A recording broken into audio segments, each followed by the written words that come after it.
नमस्कार विद्यार्थी मित्रांनो. स्वागत आहे आपलं पुन्हा एकदा एम-पी-सी लायब्ररी या आपल्या यूट्यूब चॅनलमध्ये. आज आहे 24 जानेवारी 2026. सुरू करूयात आजच्या चालू घडामोडी. आज आपण पाहणार आहोत चागोस बेट हे सध्या अतिशय चर्चेमध्ये आहे. ते कोणत्या कारणामुळे चर्चेमध्ये आहे हे देखील आपण आज माहिती पाहणार आहोत आणि चागोस बेट हे नेमके कुठे आहे हे देखील आपण आज माहिती पाहणार आहोत. मिशन दृष्टी जगातील पहिला मल्टी सेन्सर हा आता आपला उपग्रह एक आहे. हा खाजगी उपग्रह आहे. याबद्दल देखील आपण आज थोडक्यात माहिती पाहणार आहोत. तसेच भाजपचे नवीन राष्ट्रीय अध्यक्ष झालेले आहेत नितीन नबीन. त्यांच्याबद्दल देखील आपण आज थोडक्यात माहिती पाहणार आहोत. त्यामुळे या संपूर्ण महत्त्वपूर्ण चालू घडामोडी व्यवस्थितपणे समजून घेण्यासाठी व्हिडिओ शेवटपर्यंत अवश्य पहा. सुरू करूया कालच्या एका प्रश्नाने. काल व्हिडिओच्या शेवटी मी तुम्हाला एक प्रश्न विचारलेला होता. ITBPचे मुख्य कार्य कोणते आहे? तर याचे योग्य उत्तर आहे पर्याय क्रमांक 3 भारत, चीन, तिबेट सीमा सुरक्षा हे ITBPचे प्रमुख कार्य आहे. विद्यार्थी मित्रांनो, कालच्या व्हिडिओमध्ये आपण ITBP बद्दल थोडक्यात माहिती पाहिली होती. कारण त्याच्या DG पदी आता नवीनच एक नियुक्ती झालेली आहे. ती कोणती नियुक्ती झालेली आहे, हे आता तुम्ही सर्वांनी मला कमेंटमध्ये सांगायचे आहे. कारण कालच्या व्हिडिओमध्ये आपण त्याबद्दल चर्चा केलेली आहे. आता आपण आजच्या दिनविशेषकडे वळूया. आज आहे 24 जानेवारी. आजचा दिवस हा राजकीयदृष्ट्या म्हणजे ऐतिहासिक राजकीयदृष्ट्या हा अतिशय महत्त्वाचा आहे. कारण आजच्या दिवशी 3 गोष्टींची आपण स्वीकार केलेला होता. सगळ्यात पहिल्यांदा 284 सदस्यांनी आजच्या दिवशी संविधानावर स्वाक्षरी केलेली होती. तसेच राष्ट्रगीत आणि राष्ट्रीय गाणे यांचा स्वीकार देखील आपण आजच्या दिवशी 1950 मध्ये केलेला होता. तसेच भारताचे पहिले राष्ट्रपती राजेंद्र प्रसाद यांची निवड देखील आपण आजच्याच दिवशी 24 जानेवारी 1950 या दिवशी केलेली होती. 24 जानेवारी 1966 आज होमी भाभा यांची पुण्यतिथी. ते भारतीय अणुशास्त्रज्ञ आहेत आणि त्यांचं कार्य अतिशय मोलाचं आहे. बाजूच्या चित्रामध्ये तुम्ही होमी भाभा यांचा फोटो पाहतच आहात. 1857 दक्षिण आशियातील पहिल्या विद्यापीठाची कोलकाता येथे स्थापना आजच्या दिवशी करण्यात आलेली होती. 1976 बर्मा शेल या ब्रिटिश तेल कंपनीचे राष्ट्रीयकरण करून तिचे नाव भारत रिफायनरीज असे ठेवण्यात आले. पुढे 1 ऑगस्ट 1977 रोजी त्या कंपनीचे नाव बदलून भारत पेट्रोलियम म्हणजे BPCL असे करण्यात आले. 24 जानेवारी 1924 बिहारचे 11वे मुख्यमंत्री भारतरत्न कर्पूरी ठाकूर यांचा आज जन्मदिवस. 24 जानेवारी 1965 दुसऱ्या महायुद्धकाळातील ब्रिटनचे पंतप्रधान, साहित्यिक, वृत्तपत्रकार आणि नोबेल पारितोषिक विजेते विन्स्टन चर्चिल यांचे आजच्या दिवशी निधन झालेले होते. 24 जानेवारी 2011 शास्त्रीय गायक भारतरत्न पंडित भीमसेन जोशी यांचे देखील आजच्या दिवशी निधन झालेले होते. तसेच विद्यार्थी मित्रांनो, 24 जानेवारी हा दिवस राष्ट्रीय बालिका दिवस म्हणून देखील संपूर्ण भारतभरामध्ये साजरा केला जातो. त्यामुळे हे अतिशय महत्त्वाचे दिनविशेष होते. आपण सर्वच गोष्टी आजच्या दिवशीच्या कव्हर केलेल्या आहेत. आता आपण आजच्या चालू घडामोडींना सविस्तरपणे जाणून घ्यायला सुरुवात करूया. प्रश्न क्रमांक पहिला. चागोस बेटे हे कोणत्या महासागरामध्ये आहेत? त्यासाठीचे पर्याय आहे पर्याय क्रमांक 1 अटलांटिक महासागर, पर्याय क्रमांक 2 पॅसिफिक महासागर, पर्याय क्रमांक 3 हिंद महासागर, पर्याय क्रमांक 4 आर्क्टिक महासागर. तर या प्रश्नाचे योग्य उत्तर आहे पर्याय क्रमांक 3 हिंद महासागर. तर चागोस बेट हे सध्या चर्चेमध्ये आहे. हे चागोस बेट हिंद महासागरात असलेली अनेक लहान बेटांचा मिळून एक समूह आहे. एकूण 58 बेटे यामध्ये आहेत. ही बेटे मालदीवच्या खाली दक्षिणेला आहेत. डिएगो गार्सिया हे चागोसमधील सर्वात मोठे बेट आहे. आता हे चर्चेमध्ये असण्याचं कारण म्हणजे आता डोनाल्ड ट्रम्प यांनी आता नुकतीच एक घोषणा केलेली आहे की त्यांनी व्हेनेझुएलाचं जे आक्रमण केलं त्याच्यानंतर त्यांनी ग्रीनलँडवर ताबा केला होता आणि एकदा ग्रीनलँड मिळवले की ते डिएगो गार्सिया या बेटावर आता आक्रमण करणार आहेत किंवा ते ताब्यात घेणार आहेत अशा पद्धतीची घोषणा त्यांनी नुकतीच केलेली आहे. या बेटावर अमेरिकेचा मोठा लष्करी तळ बांधणार असल्याचे त्यांनी घोषणा केलेली आहे. 2019 मध्ये आंतरराष्ट्रीय न्यायालयाने ब्रिटन चुकीचा आहे आणि ही बेटे मॉरिशस या देशाची आहेत असा निर्णय दिलेला होता. त्यामुळे 22 मे 2025 मध्ये युकेने चागोस बेटे ही मॉरिशसला प्रदान केलेली होती. त्यामुळे सध्यासाठी चागोस बेटे ही कोणत्या देशाची आहेत?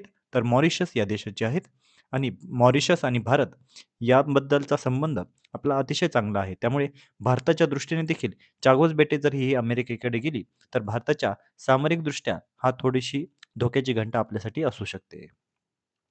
पुढचा प्रश्न. मिशन दृष्टी उपग्रह कोणत्या कंपनीचा आहे? तर यासाठीचे पर्याय आहेत पर्याय क्रमांक 1 इस्रो, पर्याय क्रमांक 2 स्कायरूट, पर्याय क्रमांक 3 गॅलेक्स आय आणि पर्याय क्रमांक 4 बेलाट्रिक्स. तर या प्रश्नाचे योग्य उत्तर आहे पर्याय क्रमांक 3 गॅलेक्स आय. मिशन दृष्टी हा जगातील पहिला मल्टी सेन्सर उपग्रह आहे. आता मल्टी सेन्सर अर्थ ऑब्झर्वेशन उपग्रह याची कंपनी आहे गॅलेक्स आय बेंगलुरू. याचं प्रक्षेपण 2026च्या पहिल्या तिमाहीमध्ये होण्याची अपेक्षा आहे. याचं वजन आहे 160 किलो. 500 किलोमीटरवरून छायाचित्र याद्वारे काढता येणार आहे.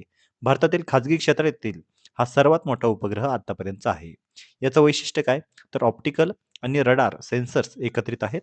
All weather day night 1.8 metre resolution छायाचित्र याद्वारे काढण्यात येणार आहेत. याचा उद्देश काय, तर संरक्षण, शेती, आपत्ती व्यवस्थापन, पर्यावरण निरीक्षण हे आहे. याची योजना काय आहे, तर 2030 पर्यंत 10 उपग्रह कॉन्स्टेलेशन याद्वारे मिशन दृष्टी अंतर्गत सोडण्यात येणार आहेत. याचं महत्त्व म्हणजे भारताच्या खाजगी अंतराळ क्षेत्रातील ऐतिहासिक यश असे याद्वारे मानले जात आहे. नाव लक्षात घ्या, आपल्या परीक्षेसाठी नाव महत्त्वाचं आहे.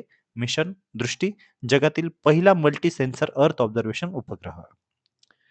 आता याचं वैशिष्ट्य म्हणजे अजून एक वैशिष्ट्य आहे त्याचे काही, तर सिंक फंक्शन तंत्रज्ञान यामध्ये असणार आहेत. दोन्ही सेन्सर्स एकाच पासमध्ये डेटा घेतात आणि डेटा फ्युजनची यामध्ये गरज नसते. त्यामुळे 3 पट जास्त माहिती आपल्याला मिळवण्यात येते. सर्व हवामान आणि दिवस-रात्र इमेजिंग रडारमुळे ढग असेल किंवा अंधारातही हे काम करते. पुढचा प्रश्न, भाजपचे सर्वात तरुण राष्ट्रीय अध्यक्ष कोण आहेत? तर यासाठीचे पर्याय आहेत. पर्याय क्रमांक 1 अमित शहा, पर्याय क्रमांक 2 जे पी नड्डा, पर्याय क्रमांक 3 नितीन नबीन आणि पर्याय क्रमांक 4 धर्मेंद्र प्रधान. तर या प्रश्नाचे योग्य उत्तर आहे पर्याय क्रमांक 3 नितीन नबीन. नितीन नबीन हे आता नुकतेच भाजपचे राष्ट्रीय अध्यक्ष झालेले आहेत.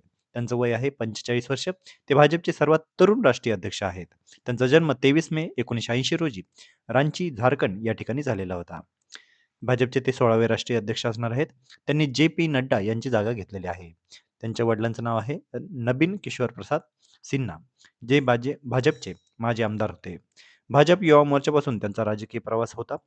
पाटणा पश्चिम मतदारसंघ 5 वेळा ते आमदार म्हणून निवडून आलेले आहेत. 2005 ते 2025 पर्यंत. आता या मतदारसंघाचं पूर्वीचं नाव बंकीपूर बिहार असे होते. यापूर्वी बिहार रस्ते बांधकाम मंत्री म्हणून त्यांनी काम केलेलं आहे. 2023 मध्ये छत्तीसगड विधानसभा निवडणूक त्यांनी लढवलेली होती आणि त्यामध्ये भाजपचे राष्ट्रीय सरचिटणीस म्हणून त्यांनी काम केलेले होते. छत्तीसगड 2024 मध्ये लोकसभेमध्ये 11 पैकी 10 जागा त्यांच्या नेतृत्वाखाली जिंकण्यात आलेल्या होत्या. त्यामुळे त्यांचं कार्य हे भाजपच्या दृष्टीने महत्त्वाचं राहिलेलं आहे. त्यामुळे त्यांची आता राष्ट्रीय अध्यक्षपदी निवड झालेली आहे. पुढचा प्रश्न, महाराणी कामसुंदरी देवी कोणत्या राजघराण्याशी संबंधित होत्या? तर यासाठीचे पर्याय आहेत. पर्याय क्रमांक 1 जयपूर, पर्याय क्रमांक 2 उदयपूर, पर्याय क्रमांक 3 दरभंगा आणि पर्याय क्रमांक 4 ग्वाल्हेर. तर या प्रश्नाचे योग्य उत्तर आहे पर्याय क्रमांक 3 दरभंगा. महाराणी कामसुंदरी देवी यांचं नुकतंच निधन झालेलं आहे. त्या दरभंगा राजघराण्याच्या अंतिम महाराणी होत्या. त्यांचा जन्म 22 ऑक्टोबर 1932 या दिवशी झालेला होता. त्यांचा विवाह 8 वर्षांच्या वयामध्ये महाराज कामेश्वर सिंह यांच्याशी 1940 मध्ये झालेला होता. महत्त्वाचं कार्य त्यांचं काय, तर 1962च्या भारत-चीन युद्धामध्ये त्यांनी 600 किलो सोने आणि विमानं हे भारत सरकारसाठी दान केलेली होती. त्यांच्या काही संस्था महत्त्वाच्या आहेत. कल्याणी फाउंडेशन 1989 मध्ये, ज्याचं नाव होतं मिथिला संस्कृती संरक्षण, हे त्याचं कार्य होतं. लक्षात घ्या, महाराणी कामसुंदरी देवी कोणत्या घराण्याशी संबंधित, तर दरभंगा राजघराण्याशी संबंधित. पुढचा प्रश्न, 86वी अखिल भारतीय पीठासीन अधिकारी परिषद कुठे झाली? तर यासाठीचे पर्याय आहेत. पर्याय क्रमांक 1 पाटणा, पर्याय क्रमांक 2 भोपाल, पर्याय क्रमांक 3 जयपूर आणि पर्याय क्रमांक 4 लखनौ. तर या प्रश्नाचे योग्य उत्तर आहे पर्याय क्रमांक 4 लखनौ. तर 86वी अखिल भारतीय पीठासीन अधिकारी परिषद ही नुकतीच लखनौ या ठिकाणी झालेली होती. याचं आयोजन उत्तर प्रदेश विधानसभा विधान भवन लखनौ या ठिकाणी केलेलं होतं. चौथ्या वेळा याचं आयोजन उत्तर प्रदेशमध्येच होत आहे, जे की सर्वात जास्त वेळा आहे. उद्घाटन 19 जानेवारी या दिवशी करण्यात आले. ओम बिर्ला यांनी याचं उद्घाटन केलं. ओम बिर्ला, हरिवंश नारायण सिंह, आनंदीबेन पटेल आणि योगी आदित्यनाथ यावेळी उपस्थित होते. यामध्ये मुद्दे कोणते उपस्थित केले होते, तर AI आणि तंत्रज्ञानाचा वापर, विधानमंडळाची जबाबदारी, लोकशाही मजबूत करणे. याचा समारोप 21 जानेवारी ओम बिर्ला यांच्या भाषणाने केला. या सभेच्या अगोदर 19 जानेवारी 2026 रोजी उत्तर प्रदेशातील लखनौ येथे भारतातील विधिमंडळाच्या सचिवांची 62वी परिषद पार पडलेली होती आणि या परिषदेचं नाव काय आहे, 86वी अखिल भारतीय पीठासीन अधिकारी परिषद. याचं महत्त्व म्हणजे काय, तर संसदीय कार्यपद्धतीच्या सुधारणेसाठी राष्ट्रीय चर्चा करणे. या परिषदेवर अजून थोडक्यात माहिती. ही परिषद 1937 साली सुरू झालेली होती. दरवर्षी वेगवेगळ्या राज्यामध्ये ही आयोजित करण्यात येते. 85वी परिषद ही पाटणा, बिहार या ठिकाणी झाली होती. तर 86वी परिषद उत्तर प्रदेश या ठिकाणी झालेली आहे. तर विद्यार्थी मित्रांनो, या होत्या महत्त्वपूर्ण चालू घडामोडी. आजच्या महत्त्वपूर्ण चालू घडामोडीवर आधारित मी आता एक प्रश्न विचारणार आहे, ज्याचं उत्तर तुम्ही सर्वांनी आता कमेंटमध्ये द्यायचं आहे. प्रश्न आहे, 2019 मध्ये आंतरराष्ट्रीय न्यायालयाने चागोस बेटे कोणाच्या मालकीचे असल्याचा निर्णय दिलेला होता? तर यासाठीचे पर्याय आहेत: पर्याय क्रमांक 1 ब्रिटन, पर्याय क्रमांक 2 अमेरिका, पर्याय क्रमांक 3 मालदीव आणि पर्याय क्रमांक 4 मॉरिशस. तर विद्यार्थी मित्रांनो, म्हणजे थोडक्यात आपल्याला सांगायचं आहे, की चागोस बेटे ही सध्या कोणाच्या मालकीची आहे? हे तुम्हाला उत्तर सांगायचं आहे. आता आपण सध्या काही वेळापूर्वीच याबद्दल चर्चा केलेली आहे. अतिशय सोपा प्रश्न आहे. तुम्ही सर्वांनी आता कमेंटमध्ये याचं उत्तर द्यायचं आहे.